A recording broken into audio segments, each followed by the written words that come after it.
Heute ein spannendes Gespräch mit einem CEO aus dem 10x Portfolio. Sie ist extra aus den USA zu uns gekommen, hat uns hier besucht. Super spannend.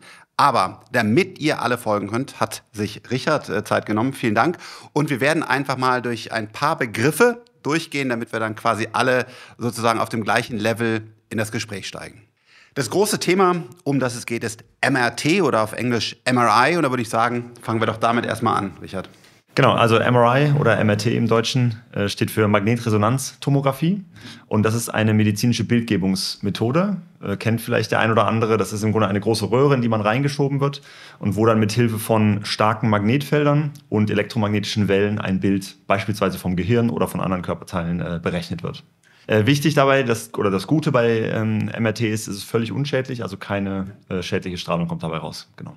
Das Interessante hier bei dem Startup ist ja, dass es Low-Field-MRIs macht. Erklär uns doch mal genau, wo da der Unterschied ist und was das ist. Also das konventionelle MRT, was man üblicherweise jetzt in Kliniken heute sieht, ist ein MRT, was bei höheren Feldstärken stattfindet. Also da reden wir von 1,5 bis 3 Tesla Feldstärke. Tesla ist in dem Fall nicht die Automarke, sondern das ist einfach die physikalische Einheit der Magnetfeldstärke. Und das Ergebnis sieht man manchmal auf TikTok oder anderen, wenn so der Schlüssel oder sowas vergessen wurde, dann knallt das nämlich da dran und du kriegst es nie wieder Absolut. Und das ist auch sehr, sehr gefährlich. Das heißt, alles, was metallisch ist, Uhren, Ringe, schießt durch den Raum. Genau, muss abgelegt werden beim konventionellen MRT. Ja. Bei dem, was jetzt die Firma Hyperfine macht, ist das anders. Die machen, wie gesagt, Low-Field-MRI oder Niedrigfeld-MRT. Und da ist die Feldstärke nur 64 Millitesla. Das heißt, das sind 50 mal geringere Feldstärken, die nutzen. Heißt, man muss nicht mehr Uhren, Ringe und sonstige Dinge ablegen. Und einen weiteren Vorteil, den das Ganze hat, ist, dass dadurch, dass die Magnete so viel kleiner sind, kann man das Ganze portabel machen. Das heißt, man hat einen Wagen, wo man diesen MRT-Scanner im Grunde durchs Krankenhaus fahren kann und man eben keinen festen Raum mit einem riesigen Scanner mehr braucht. Und das ist einer der Hauptvorteile dieser Technologie. Dann gibt es ja ein wirklich breites Angebot an Bildgebung. Wir haben die MRTs, die CTs, Röntgen, dann haben wir Ultraschall. Wie passt das alles zusammen? Ja, also zunächst mal, das sind alles medizinische Bildgebungsverfahren, die für unterschiedliche Krankheiten oder Diagnosen von Ärzten eben in entsprechenden Situationen eingesetzt werden. MRT haben wir ja gerade schon drüber gesprochen, was das ist. Als nächstes können wir vielleicht kurz zu Röntgen sprechen. Röntgen ist wahrscheinlich die älteste medizinische Bildgebung. Da wird einfach Röntgenstrahlung auf den Körper gesendet und zum Beispiel Knochengewebe absorbiert die Röntgenstrahlen stärker als Haut. Und so kann man dann auf der anderen Seite quasi, man schickt Röntgenstrahlen an der einen Seite rein, fängt an der anderen Seite auf, was rauskommt und daraus kann man dann ein Bild berechnen. Ich habe Mediziner in der Familie, eine schlimme Geschichte dazu. Der Herr Röntgen ist daran gestorben. Richtig. Weil er genau so viel getestet hat und so begeistert war und leider dann nicht gewusst, dass das auch genau, also was das zeigt, ist, dass diese Röntgenstrahlen, die sind ionisierend. Das heißt, die sind gefährlich und können die DNA schädigen und damit zum Beispiel Krebs auslösen. Jetzt zum CT. Genau, CT ist im Grunde das gleiche wie Röntgen, nur dass es beim CT in 3 Dimensionen stattfindet. Das heißt, man hat nicht nur sozusagen ein zweidimensionales Bild, sondern das Röntgengerät wird quasi um einen rumgefahren. Das heißt, die Strahlung wird noch schlimmer. Genau, die Strahlung ist um ein Vielfaches stärker als beim normalen Röntgenbild. Aber dafür hat man eben ein 3D-Bild, was in vielen Situationen sehr, sehr tolle Bildgebung, aber die Strahlenbelastung ist natürlich hoch. Genau. Und auch da wieder der Vorteil eben von MRT, was überhaupt keine Strahlung, zumindest keine gefährliche Strahlung hat. Und das letzte war, glaube ich, Ultraschall. Ja. Genau. Ultraschall ist eine ganz andere Art, Bilder aufzunehmen. Was da gemacht wird, ist, man hat eine Sonde, mit der Schallwellen mit einer sehr, sehr hohen Frequenz in den Körper reingegeben werden. Und das Interessante ist, dass die Gewebe, also zum Beispiel Muskelgewebe, Knochengewebe, Hirngewebe, was auch immer, die reflektieren diese Schallwellen unterschiedlich stark. Und das kann man messen und daraus wieder ein Bild zurückrechnen. Genau. Kennt man von Babys? Zum Beispiel von Schwangeren. Ja, das heißt, wenn Schwangere gescannt werden, dann wird da ein Ultraschall gemacht. Aber gibt es auch in vielen, vielen anderen Bereichen. Das heißt, wenn man sich einen Muskelfaserriss zuzieht, kann es auch sein, dass man da ein Ultraschallbild macht. Also MRT, CT, Röntgen davor noch und Ultraschall. Und wir sind jetzt im speziellen Bereich von MRT. Im Bereich MRT, genau. Okay, damit haben wir jetzt ein paar der wichtigen Begriffe auf jeden Fall geklärt. Und ich glaube, damit Ja, vielen Dank. Genau, jetzt glaube ich, wissen wir alle, worüber wir sprechen. Würde ich sagen, jetzt wechseln wir in das Gespräch, in das Interview mit Maria, CEO von Hyperfine. Maria, real pleasure to have you here in our offices. Thank you very much for coming by.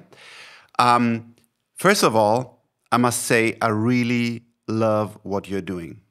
Hyperfine is changing a very important technology in a way that it's more accessible to more people, and what is very, very expensive and complicated today, you are rethinking with a more affordable hardware and combining with smart software, and it's just like something that we really love. But before we dive into it, maybe just a few words that you introduce yourself. Sure. First of all, it is my pleasure to be here and to be talking to you about what we're doing, because hearing what you just said reinforces why I do what I do, because our mission is incredibly compelling. I have been in medical technology for over 30 years, and I've always viewed technology as an enabler for something better.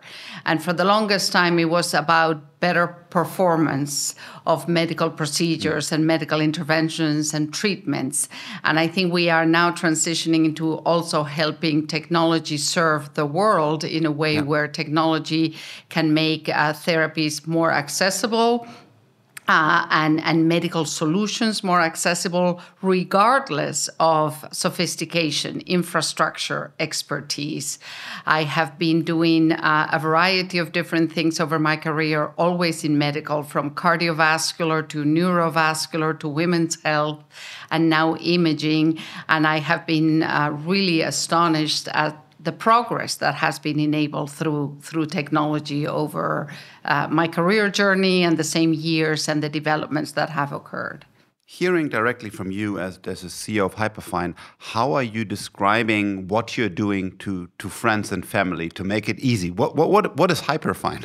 So I think there's two ways. The easiest is to say it is MRI on wheels. Okay. And the slightly more complicated or a little bit more medical way is to really talk about turning MRI into a clinical decision tool that is readily accessible for clinicians to make quick and important decisions about their patients. Perfect. So Richard is also, of course, joining us as the expert in our 10x DNA team. So over to you. Yeah, maybe Maria, to get started, maybe we start at the very beginning. So could you explain to us briefly what is MRI and what is it typically used for? Sure. So MRI is an imaging modality. It helps in diagnosis of different conditions. If I talk about MRI of the brain, it has very good way of detecting things at the soft tissue level, and that's what it has been really valuable for over the years. It looks at things like tumors that unfortunately happen to a lot more people than we would like, stroke, which is also another debilitating condition, and those are uses where MRI really plays its full value. Yeah, and when you compare this to other imaging modalities like CT or X-ray, ultrasound, can you give us an idea about just a brief idea about the differences? Sure. So it's all about what the physicians want to see. If they want to see bones and hard tissue, it would not be MRI. If they want to see soft tissue, it would be MRI. So it really is about what they are looking to diagnose. If you've had an accident and have bone fracture, an X-ray might be sufficient, or something something So it's basically else. about the contrast that the doctors want to see. Okay. And when we look at the current status of, let's say, conventional MRI, so the MRI that you would typically see in a clinic today, how does this look like? So where are the machines? How do they look like? How many are there? Just some idea would be helpful. I mean, the numbers vary a lot. I think I would rather talk about what I call the density of MRI, because you probably can find MRI in most countries of the world. There are some countries that have a high density of MRI per million inhabitants.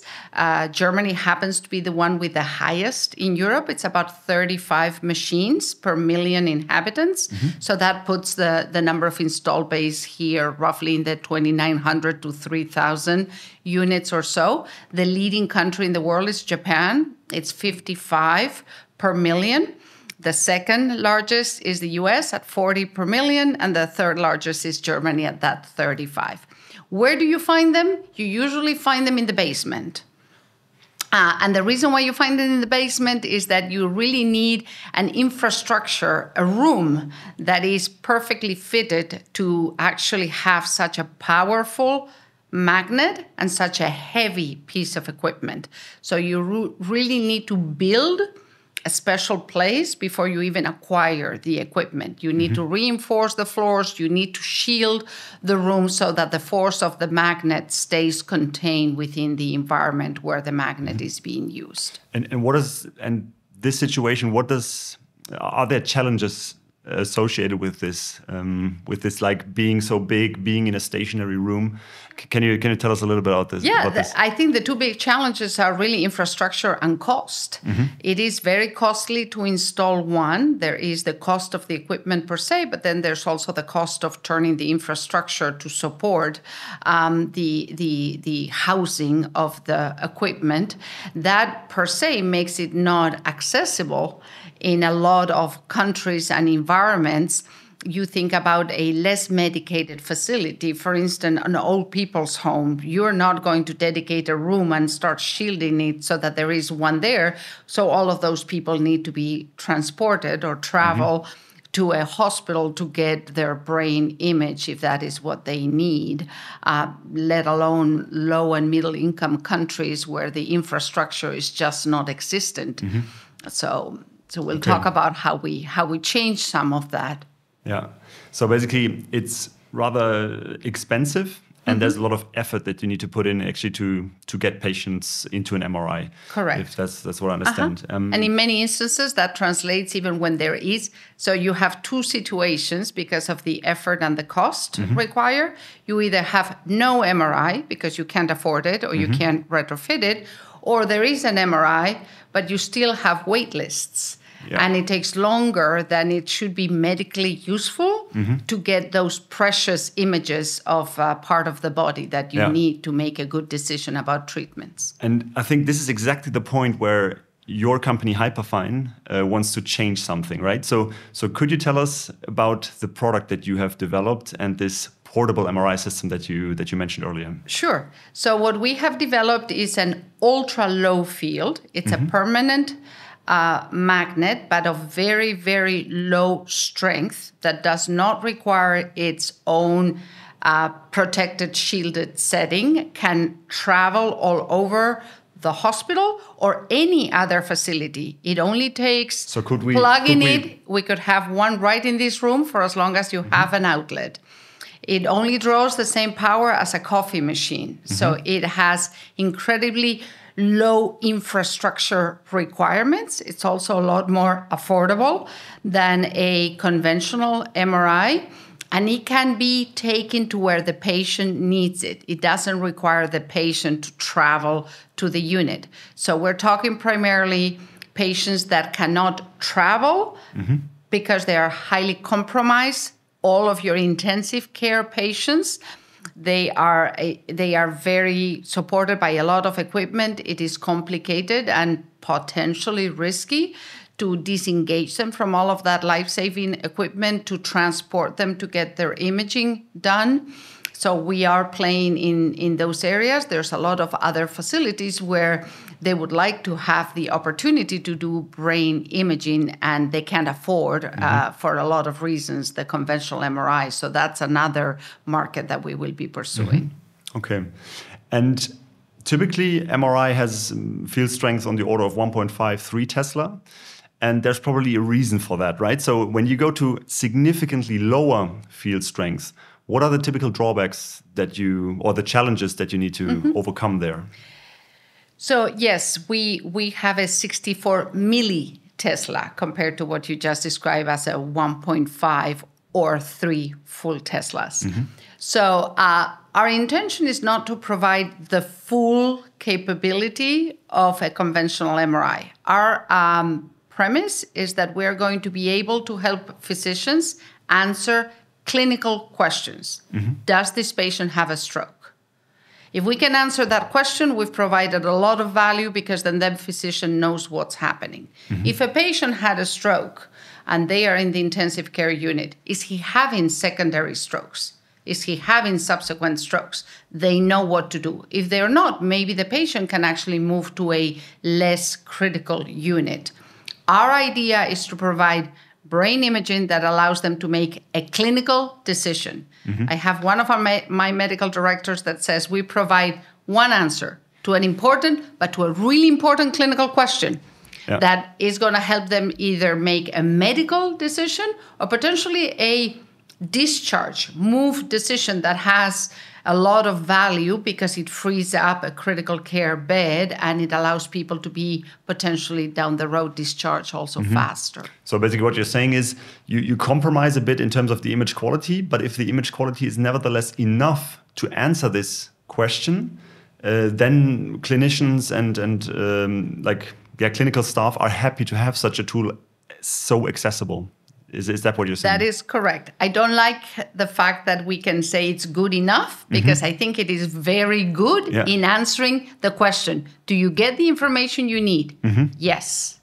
That's what we are aiming for. So basically, one could say it's not about directly competing to existing MRI, but you're offering something new here where there's completely new possibility, accessibility, and you say we are a new tool for a medical care that answers critical questions that cannot be answered today, that it's a complete new way. That is correct. I do not see ourselves competing against conventional MRI. I see ourselves complementing conventional MRI because I think our biggest competition is the fact that those patients do not get a scan. That is what we're solving for. We're solving for someone that otherwise would not get a scan because of where they live, because of the setting they're cared for, or because how critically ill they are and they cannot be taken to the MRI. Okay. And I think one of the aspects that Hyperfine regularly mentions is the fact that you use AI in your software stack. Could you give us an idea, what do you use it for and how does this help improve the image quality for you? Sure. So AI is a very important and core component of how we're thinking about our software improvements. And software is how we translate the image, the sequence development into something that can be used and acquire images from the patients. AI serves a number of purposes. It helps us create the images. In some cases, it helps us also reconstruct the images. And in some cases, it helps us solve for two things, which are usually the more tricky things around image quality, which are the actual positioning of the patient and the movement of the patient. When the patient moves is when the images get more blurry. And we are compensating for motion with AI to remove some of the motion artifacts to make the images cleaner, easier to read. So basically AI comes in like in this process from getting the patient to the scanner and getting the image somewhere in between in very specific spots. You add AI capabilities to make the Once the better. patient is in and we start actually having the magnet and the machine do its trick in acquiring the images and then actually displaying the images, a very strong component of that magic sauce is AI to make the images be as clinically relevant, but also as clean and easy to read. Okay. And in terms of like the future development or the future progress on the software side, what can we expect there today? So where are you today? How happy are you with that? And what is still possible down the line? There's a lot more that is still possible. I am incredibly happy of the evolution we've had in just the last 18 months or so when I see where our software was and where it is today. I could show you images and you wouldn't believe that was DWI then and it is now DWI being one of the key sequences that we have developed and we offer on our scan. But the sky is the limit. I am incredibly proud of the team that is combining AI and software and hardware to continue to improve and making the images more clinically relevant, a lot easier, free of artifacts, and making sure that they actually can be read and utilized by people at very different skill levels as well. Okay. So now coming to another part that's very close to our German heart. No, just kidding, it has up and downsides, certification and getting the licenses and so on. So can you give us the current status, also the challenges? Where are you in having licenses in the different countries, different regulations? So give us an overview of that. Sure.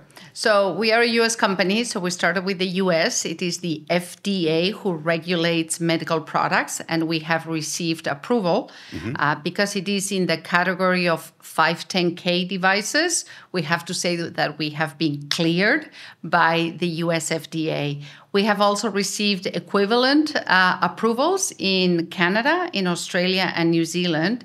And when we look at Europe, there are now two types of certifications that we need. Is the EU CE mark, which we received earlier this year, and also the UK CA, which is Competent Authority Certification, which we also have. So we have a relatively broad opportunity. Some of the certifications are a little bit more recently in Germany, in the EU, and in the UK. In the US, we have been approved for a number of years now. So one could say that kind of the regulations and what they need to see should be kind of the same now in the missing countries. So it's just a matter of time spent and having the resources to get certified in mostly all countries? Or do you see? Yeah. Okay. Yes. And a lot of the data that we have utilized to get certified in the countries we are already approved can be used for other regulatory bodies because the requirements are relatively similar. The processes are not, but the requirements. So I don't believe we need to do additional development or testing. It's just a matter of following new processes with new countries. Makes sense. And so having these certifications, now you can start selling, or you are already selling these machines into the market. Could you tell us about your current focus use cases? And basically what clinicians are using the machines for in particular, and what the future potential there could be? Sure. So from a geography perspective, our selling efforts are very concentrated right now in the US. We also have a couple of distributors, one in Canada and another one in Australia and New Zealand. In the US, we are still primarily selling in the hospital setting, in the critical care arena. So neurocritical care, cardiac critical care, medical surgery critical care. There are about 5,000 or so critical care units in the US alone. So ICUs basically focus on this? Yes, including pediatrics. So that is really our initial target market. The physicians because we do brain imaging, the physicians that we're mostly talking to are neurointensivists that take care of the patients post-surgery, or neurologists that may also be involved in following up some of these patients in those critical care settings and over their time in those units. Okay, understood. And so during our research, we talked to a couple of doctors and also had some calls with you. And one thing that we always noticed is that it seems like, especially the radiologists, seem to be a bit skeptical in the beginning due to this low field aspect. On the other hand, the neurosurgeons, they seem to be very excited from the beginning. Do you share this sentiment? Is this your experience as well? And how do you convince the radiologists eventually that this is just a new form of MRI, not a different type of the existing conventional MRI? That is spot on. A radiologist is going to be used to perfection, completeness of a study, all of what you possibly could want to see and more. The world of radiology keeps moving up in Tesla and in power of their magnets. Yep. We need to do enough education so that everybody understands that ultra-low field is a different modality, so that we're not an inferior conventional MRI. We are a different kind of MRI. The excitement from the clinicians is because they very quickly, without wait lists, without transporting patients, can get the answer to those clinical questions that allows them to make a decision on what to do about the patient. What we believe is logical is for radiology to support and endorse, but ultimately utilization is at the clinical level. So both are important stakeholders. They don't both need to play the same role.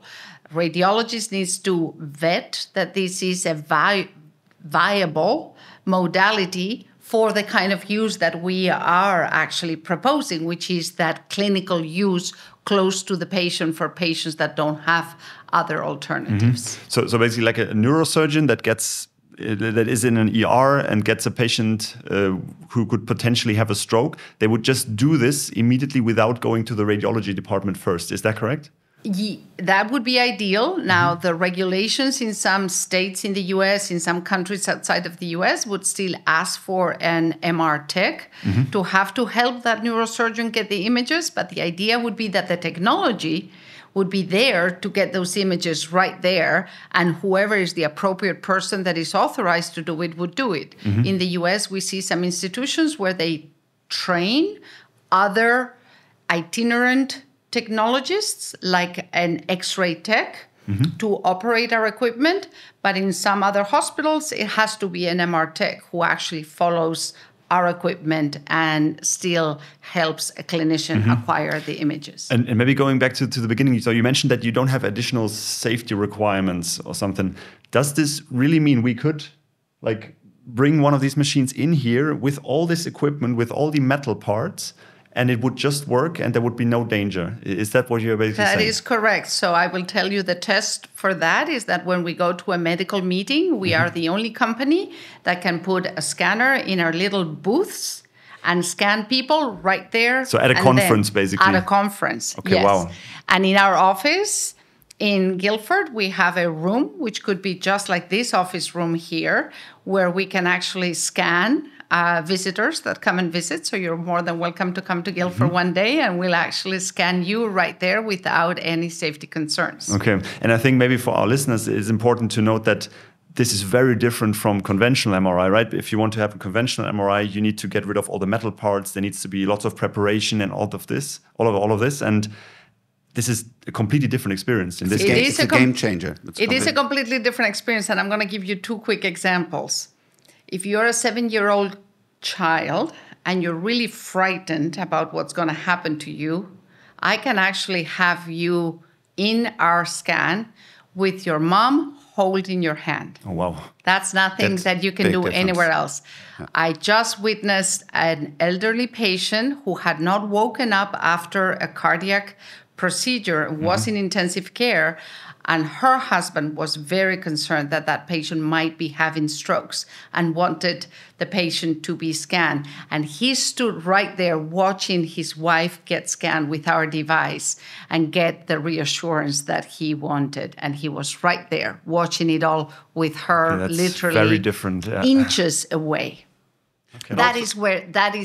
When you go to those examples, that's what gives me the goosebumps.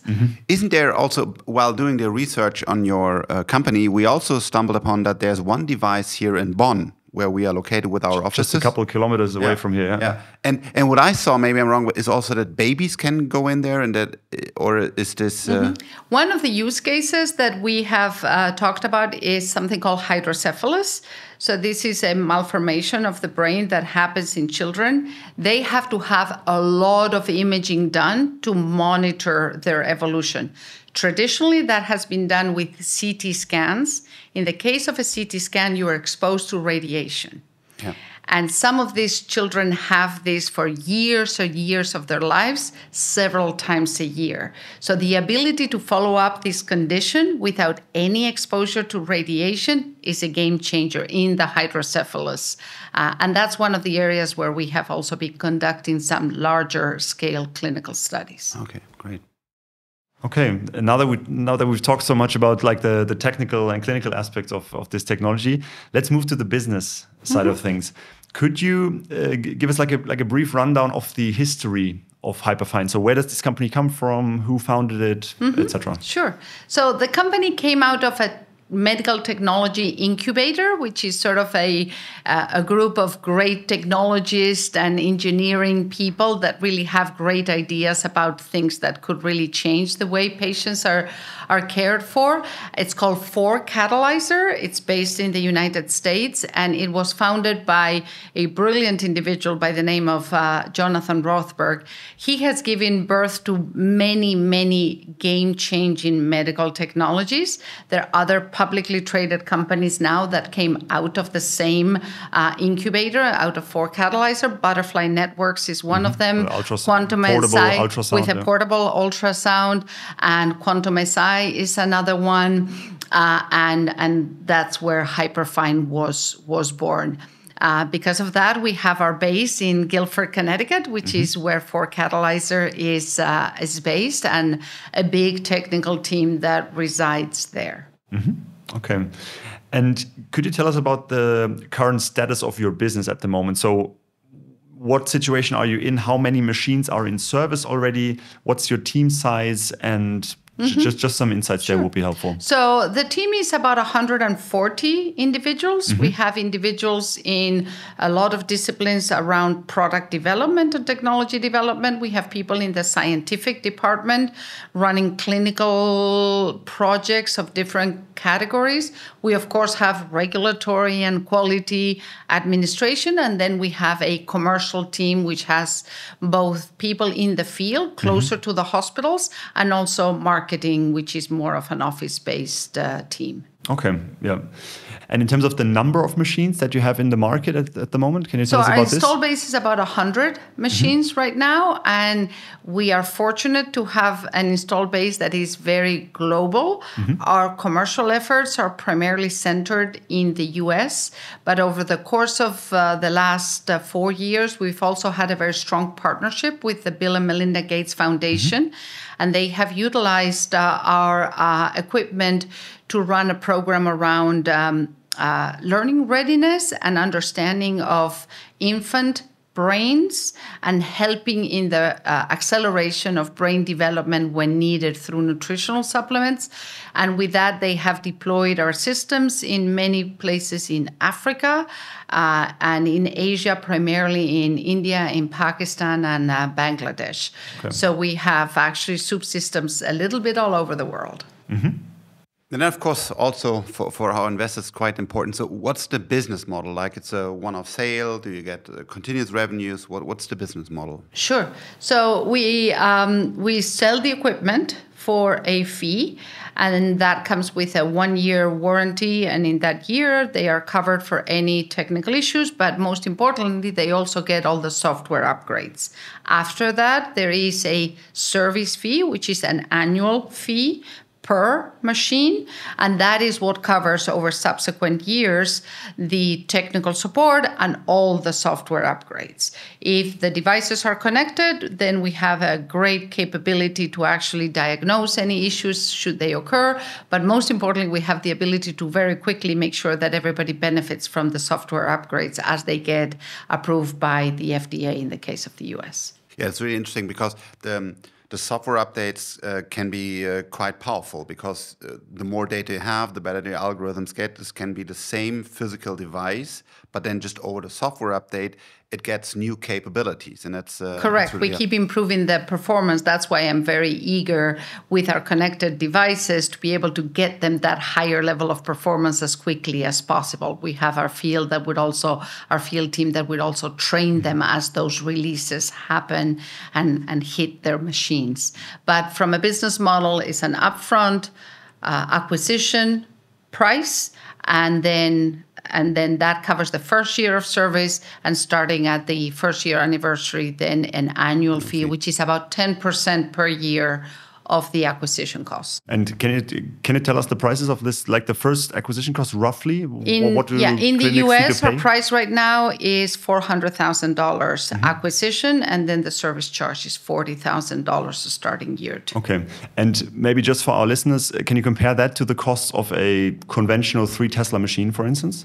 The conventional 3 Tesla machine is probably going to be in the $2 to $3 million based on equipment plus infrastructure. So that's a factor of 8 difference almost. Yes. Okay. Correct. Yeah, very, very impressive. Obviously, Hyperfine is not the only company working on MRI. So the conventional machines are typically manufactured by one of the big producers, such as Siemens Healthineers or GE or Philips.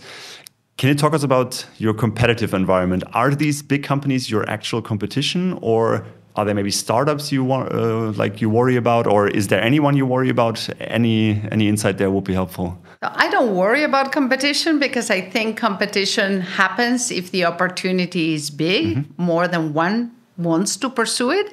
And I also think that when you're doing something that is transformational, it takes more than one to do it fast and to do it well. So part of me welcomes competition as a way to really train the world on this new category of devices that have tremendous access, affordability, and clinical value potential.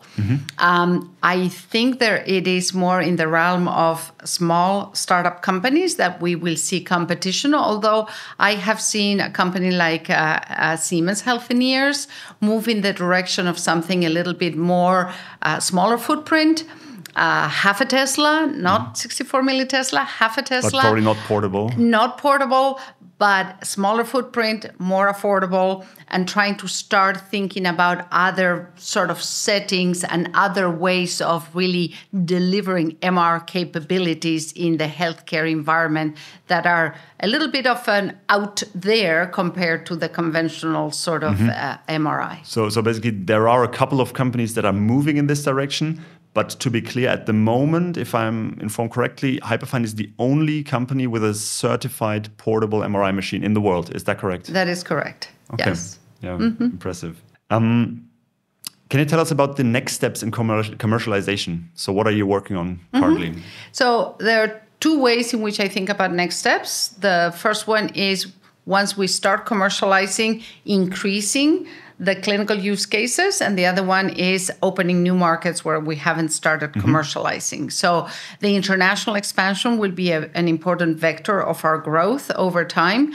But first, I want to make sure that we can go deep in the critical care space that we're commercializing as our first entry point and go beyond that. We're exploring using these for patients that are going to be treated with some of the new Alzheimer's drugs. We're exploring actually using it in the acute ischemic stroke setting, which gets us out of ICUs and critical care units and more into emergency departments. We're going to start a set of evaluations to see how well we are able to detect stroke in the acute stroke setting with 4 institutions, 3 in the US and 1 outside of the US here very soon. So more clinical use cases will actually multiply the number of units that could be even within the same institution, because you can, although it is portable, if it is extensively used, you cannot be moving it from the emergency department for one patient at 11 o'clock and then all the way to another building on the 4th floor in the ICU at 11:25. So ultimately it will get us to a bigger install base by institution. And then once we start refining more the clinical use cases, I feel more comfortable then with a broader footprint to start opening additional international markets. And that brings then to the long-term vision. So currently understood and where the sales go, but what's the really the long-term vision? And while you also just recently became a CEO. So the long-term vision is that this would really be closer to the patients anywhere in the world. I mentioned our partnership with Bill and Melinda Gates Foundation on a clinical program right now. But through that, I have actually come in contact with clinicians in countries that I haven't personally visited, like Uganda, like Botswana, like Zimbabwe. And they want to put this everywhere there and want to be able to actually create a new standard of how they help their patients because of how easy it is to use, how incredibly easy it is to just plug and use in any kind of setting. So if I had to fast forward, where do I want to see this in 10, 15 years, is I would hope that this is everywhere, that you can find this to serve the population. I go back to my early career years, and I was involved with external defibrillators. And we moved those in carts inside the hospitals only to resuscitate patients. And today you go to the train station and there's one on the wall. Yeah. You go on an airplane, there's another one on the wall. You go to a stadium, there's 5 on the wall. So I have the same vision of taking that defibrillator from a cart, something I couldn't lift myself, all the way to a little red backpack in the mall, and do the same thing for our scanner, our Swoop scanner, and find it anywhere and everywhere in the world. And why did I join? Exactly because of that. Because if I can do that, I would feel that would be a game changer for patients. I think this is one where it's a win-win-win. The patient wins, the clinician wins, because we give them images that allow them to make the best decisions. And if we do this in an affordable and accessible way, the healthcare cost overall is something that we also help with. So if it is economically interesting, clinically relevant, and helps more patients all over the world, that to me is a winning ticket. Absolutely. And one thing that could probably help, like this vision, is expanding beyond the brain use case, right? So could you tell us how easy it will be to actually go beyond the brain to scan other parts of the body, like, I don't know, knees or wrists or whatever? Sure. So I believe in focus. So for now, we're focused primarily in the brain. But as we start thinking about where we want to take hardware, it is not difficult to envision hardware that would be able to accommodate other parts of the body. Ultimately, the part of the body you're scanning goes into something called the coil. So right now we have head coils, but you could have coils for other parts of the body in our future generations of hardware. Okay, but this is not the focus for now and might come down the line somewhere. Right. I think our focus will go from brain probably to the spine first before we would go anywhere else in the body. Okay. And we want to be across adult and pediatric use. And so you mentioned that just in the US there are like 5,000 ICUs roughly, if I remember correctly? Correct, yes. So could you tell us or give us any feeling for like the number of systems that there could be at some point in the world? Are we talking like, I don't know, thousands of systems, 10,000s, 100,000s? Or They could be 100,000. Yeah. So it should be bigger than the existing base of MRIs if we do our job correctly. Yeah, definitely. And I mean, would it be possible that maybe someday people, I don't know, go to a shopping mall and on their way out they get an MRI scan because they, I don't know, have some back pain or whatever? It will be. I visited an institution that is doing a lot of research with us, and I spent a day with clinicians that I would have not expected. And I heard use cases, many of which would have not, they are just never scanning today. So they talked to me about adolescents presenting with frequent headaches. And this woman said, I can never get them to be scanned, given what scans represent today, the cost and the complexity. But if I had a scan like yours, I would put every one of these. I want to know that there's nothing there. So it would be also an easier way of preventing. And there are other clinicians in the US that would love to start taking a sense of the brain health of the population in a state and understand for people that would never see a scan what is brewing there, what is brewing around dementia, what is brewing around potential early formation of tumors. There's someone, another patient story that I know of someone that was just a business partner to one of our institutions. And as we do in the congresses and the medical meetings, we offer people to be scanned.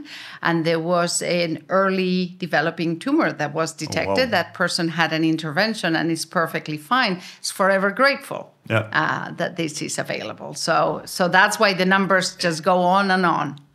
That's what excited. It's really a revolutionary technology, bringing down the cost, utilizing technologies like AI in a way that more people get access to great treatments and analysis to then make the right decisions. And we also believe it's just the beginning. There's a long journey. We are happy and proud shareholder with 10x DNA. And thank you again for visiting us here in Bonn. My pleasure. Thank you for your interest. Thank you for your support.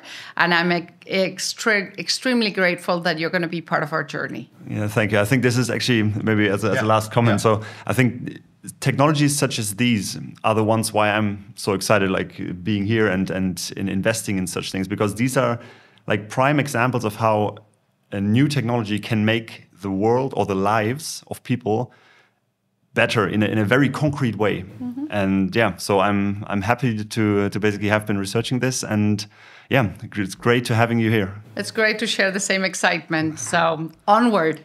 Yes. Thank you. Thank you.